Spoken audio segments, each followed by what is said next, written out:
நான் மதிவாணன், மயிலாடுதுறை அருகாமையில் உள்ள தேவனூர் கிராமத்தை சேர்ந்தவன். என்னை பற்றிய சமூக வலைதளங்களில் ஒரு வீடியோ பரவி கொண்டிருக்கின்றது. நான் தற்பொழுது தமிழக வாழ்வுரிமை கட்சியில் பொறுப்பாளராக பயணம் செய்து வருகின்றேன்.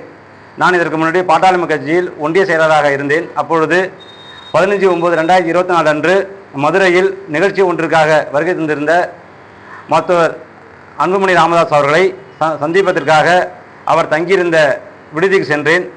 அங்கு அவர் என்னுடைய புத்தகத்தையோ சால்வையை பெறாமல் என்னை அவமானப்படுத்தும் நோக்கத்தோடு பேசினார். அந்த மன உளைச்சலில் நான் அந்த கட்சியிலிருந்து விலகி தமிழக வாழ்வுரிமை கட்சியில் அண்ணன் வேலுமுருகன் தலைமையேற்று பயணித்து கொண்டிருக்கின்றேன். தற்பொழுது அந்த வீடியோவை வைத்து பாட்டாளி கட்சியை சேர்ந்த மூத்த நிர்வாகிகள் வாட்ஸ்அப் செயலி மூலம் நான் ஏதோ மீண்டும் பாமக இணைய போவதாகவும் மருத்துவர் அன்புமணி ராமதாஸிடம் சென்று என்னை சேர்த்துக் கொள்ளுங்கள் என்று கெஞ்சியதாகவும் ஒரு பொய்யான செய்தியை பரப்பி கொண்டிருக்கின்றார்கள். அது முற்றிலும் பொய்யானது. நான் அண்ணன் வேலுமுருகன் தலைமையேற்று தமிழக வாழ்வுரிமை கட்சியில் பயணித்துக் கொண்டிருக்கின்றேன். பொய்யான செய்தியை வாட்ஸ்அப் மூலம் பரப்பி கொண்டிருக்கின்றார்கள்.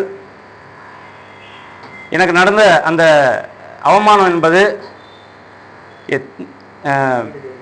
மிக வேதனையான ஒரு நிகழ்வு. அது என் மனதில் வடுவாக இருந்த காரணத்தினால் மருத்துவர் ஐயா மீது மிகுந்த பற்று கொண்டிருந்தாலும் இந்த நிகழ்வை கருத்தில் கொண்டு இந்த கட்சியிலிருந்து நான் வெளியேறிவிட்டேன்.